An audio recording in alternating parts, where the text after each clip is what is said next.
Picture this. It's January 2025. U.S. Space Force analysts are tracking 5 Chinese satellites. Suddenly, movement. The satellites begin maneuvering in tandem, shifting speed, changing direction. Not mapping, not observing. They're dogfighting. They're simulating orbital combat. No missiles, no explosions, just silence and strategy. But this isn't the first warning. In 2022, China's Shijian-21 satellite used a robotic arm to grab a dead satellite and tow it out of orbit. A peaceful demo, they said, for cleaning up space junk. But everyone knew if you can move your own satellite, you can move someone else's. Now shift scenes. February 2023, over Montana, a Chinese high-altitude balloon floats into U.S. airspace. Fighter jets scramble. Americans look up. A new summer blockbuster movie plot? No, this was real. And the real threat wasn't floating overhead. It was already in orbit. Space isn't just the final frontier anymore. It's the next war zone.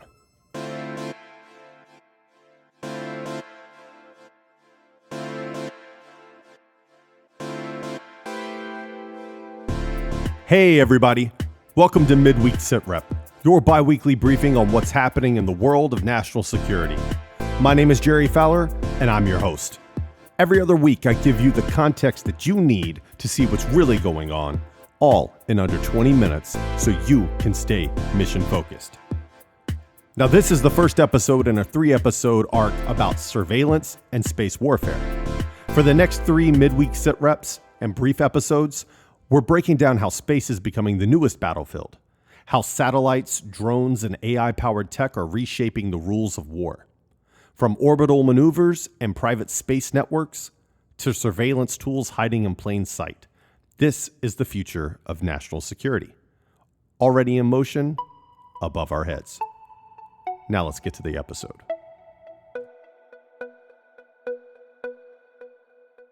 Let's get one thing straight. Space isn't about planting flags on the moon anymore.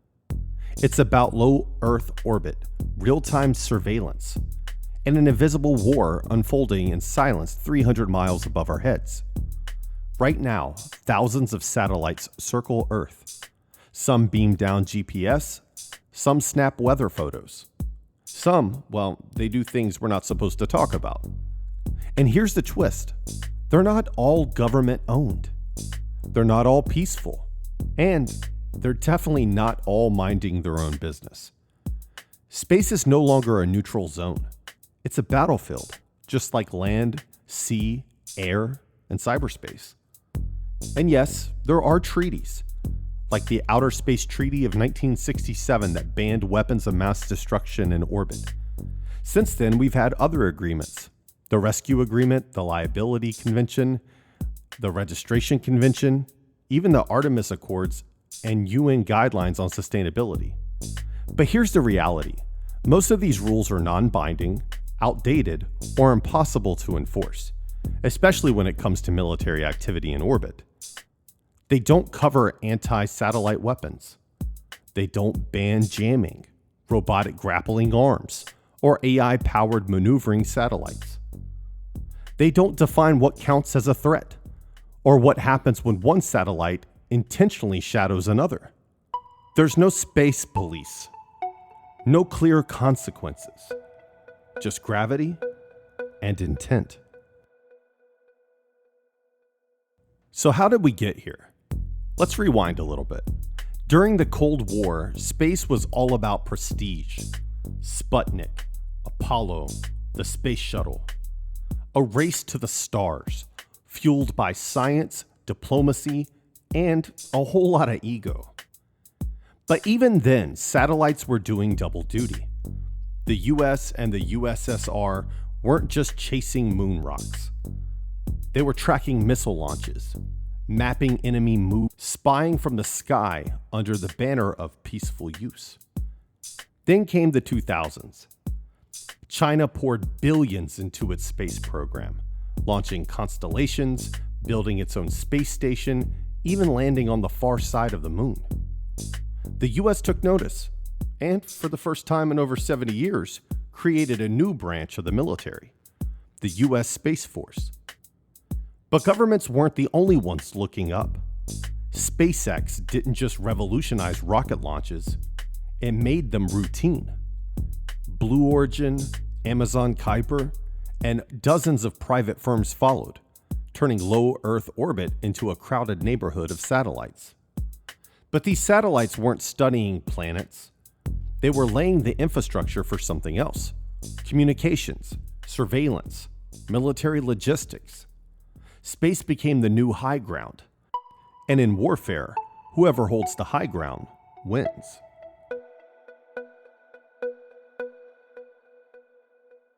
So who's shaping this new era of space warfare? Let's start with the obvious. The United States, still the most capable player in orbit, but facing new threats. There's China, rapidly advancing with military and commercial launches accelerating every year. There's also Russia, a legacy space power, now leaning heavily on asymmetric tactics like jamming and close pass inspections. But the power struggle isn't just nation states anymore. We have SpaceX, Amazon Kuiper, and Blue Origin building the infrastructure for private orbital dominance. Or Anduril or Palantir, they're creating AI-driven platforms like linked satellites, drones, and decision-making. Even smaller players, startups, defense tech firms, they're being handed real power in a domain once reserved for governments. This isn't just a space race, it's a power shift. The final frontier is crowded, and the fight for control, it's already underway. Okay, let's take a quick break. If you haven't signed up for the Midweek Sitrep Substack, now's the time. I'm giving away a free Everything is National Security dad hat to one subscriber, randomly selected between now and July 31st. No announcements, no shoutouts. I'll contact the winner privately. Just head to midweeksitrep.substack.com and sign up for the Insider Brief. It's your direct line to deeper insights, sources, and the stories behind the headlines. No spam, no fluff, just situational awareness delivered. Back to the episode. To understand just how far we've come and how high the stakes are now, let's look at 4 moments that define this new era of space, surveillance, and conflict. The first is China's close pass. In early 2025, 5 Chinese satellites began performing synchronized maneuvers in low Earth orbit. The U.S. Space Force officials described it as dogfighting in space, tactical formation drills that mimicked combat behavior. This wasn't a test in a simulator, it was live, visible, intentional. And the message was clear. China isn't just launching satellites, it's training them for war. Then there's the Jian 21 satellite. In 2022, China launched it under the banner of space debris cleanup. But instead of sweeping fragments, it used a robotic arm to grab a defunct Chinese satellite and tow it to a graveyard orbit. Responsible behavior? Maybe. But in military terms, it was proof of concept. If you can gently tow your own satellite, you can just as easily disable, relocate, or destroy someone else's. This wasn't just a cleanup mission. It was a demonstration. Then we have Starlink in Ukraine.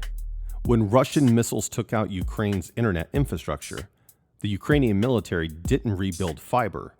They looked to the sky. Starlink, operated by SpaceX, provided real-time satellite internet across the country. It allowed troops to coordinate strikes, operate drones, and maintain communications on the move. It became a critical part of Ukraine's warfighting capability. And here's the twist. Starlink isn't a military system. It's a private company, owned by a civilian CEO. That meant in one of the most geopolitically sensitive wars of the decade, a tech billionaire effectively controlled a line of military communication. That's not theory. That's what happened. Then we have drones. There's many uses for drones nowadays. Amazon wants to use drones to drop off toothpaste. But in Ukraine, the same commercial drones are modified to drop grenades into tank hatches. And where do most of these drones come from? You guessed it, China. In 2023, over 90% of small commercial drones sold worldwide were made by Chinese companies, like DJI. They're used in agriculture, infrastructure inspections, even by US law enforcement. But when war breaks out, these drones become improvised weapons and potential liabilities if the foreign-built systems can be remotely controlled or denied access. So what looks like harmless tech today can become dual-use hardware on tomorrow's battlefield.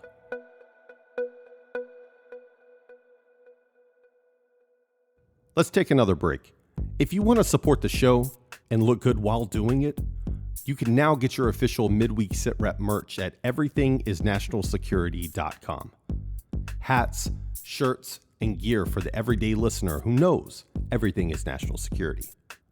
Whether you're commuting, rucking, or breaking down geopolitics over lunch, rep the mission. That's everythingisnationalsecurity.com, where strategy meets style. If you're thinking, okay, but how does this actually affect me? Here's how. You rely on space every single day, even if you never look up. Your GPS? Yeah, that's synced by satellites in low Earth orbit. What about that Venmo transfer or that credit card swipe? Timed by space-based signals to the millisecond. How about your internet connection, your weather forecast, airline routing, or even package delivery? Yeah, all powered by satellite infrastructure, often private, often foreign built. And now that infrastructure is part of the battlefield. Satellites aren't just tools of convenience anymore. They're targets, assets, weapons. And the companies that once built your streaming platform or your drone camera are now designing the architecture of modern warfare. Space used to be symbolic. Now it's strategic.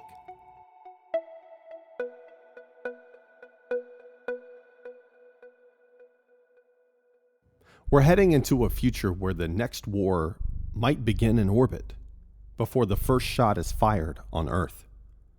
Anti-satellite weapons could knock out communications, blind defenses, and isolate entire nations in seconds. Private satellite networks, once built to stream movies and deliver broadband, are now critical warfighting infrastructure. And what about the International Space Station?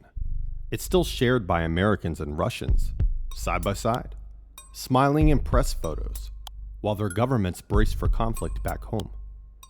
Space isn't becoming militarized, it already is. The question isn't if it becomes a war zone. The question is who controls the high ground when the first strike doesn't come from land, sea, or air, but from orbit. That's it for today's Midweek Sitrep. If this episode got you thinking, don't let the conversation stop here. Head over to the Insider Brief on Substack and subscribe. It's where we dig deeper, answer your questions, and preview what's next. And if you subscribe before July 31st, you just might win a hat. We're also on YouTube, where you'll find short clips, interviews, and bonus content. Make sure to subscribe there if you haven't already. And if you want to support the show, head over to everythingisnationalsecurity.com. Every shirt and hat helps keep Midweek Sitrep independent and growing. I'm Jerry Fowler, and remember, everything is national security. See you next time. Midweek Sitrep with Jerry Fowler is an independent production of OpScent Media Group, LLC.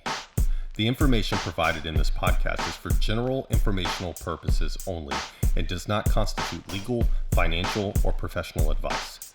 Listeners should consult with a qualified professional before making any decisions based upon the content discussed.